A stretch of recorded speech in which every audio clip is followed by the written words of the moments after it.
आता रेल्वेचा प्रश्न आहे आणि आपण मजा म्हणजे क्रांती सूत्रात सोडवणार आहे. आता क्रांती सूत्राची मजा काय तर कोणताही आकडा घेऊन सोडवता येते, या आकड्यावर स्टिक राहण्याची गरज पडत नाही. आता आपण प्रश्न काय आहे तर 25 खुर्च्यांची किंमत 20 टेबलाच्या किमतीपेक्षा 80% जास्त आहे. 20 टेबलांच्या, म्हणून 20 टेबलची किंमत घेऊयात आपण 100 आणि मग खुर्च्यांची किंमत किती तर 25 खुर्च्यांची किंमत मिळाली आपल्याला, 25 चेअरची किंमत मिळाली 180, 80% जास्त म्हणलं.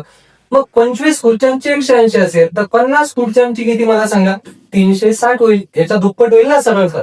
पण आपल्या मनानं आपण काय घेतलं की आमच्या 20 टेबलची किंमत 100, मग 22 टेबलची किती, कारण त्याचं म्हणणं आहे 22 टेबलची किंमत त्यांची एवढी आहे. मग आपण लिहू शकतो की 100 रुपयात 20 टेबल, मग एका टेबलची किंमत 5, असे 22 टेबलची किती होईल तर 22 टेबलची होईल 22 पंचे 110.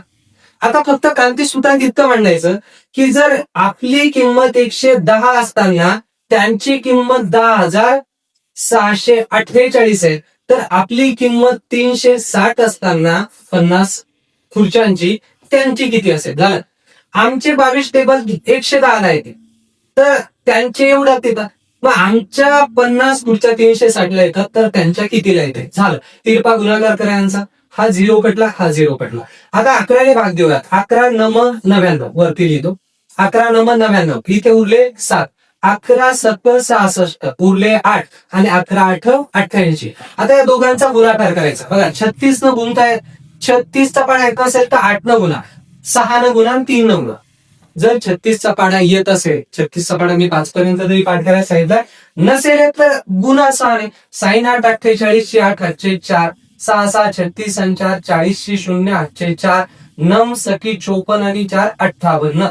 आता 3 न गुणायचं म्हणून आधी 0 ला. 8 3 24, 4 8 2, 3 सक 18 आणि 2 20, 0 8 2, 3 नम 27 आणि 2 29.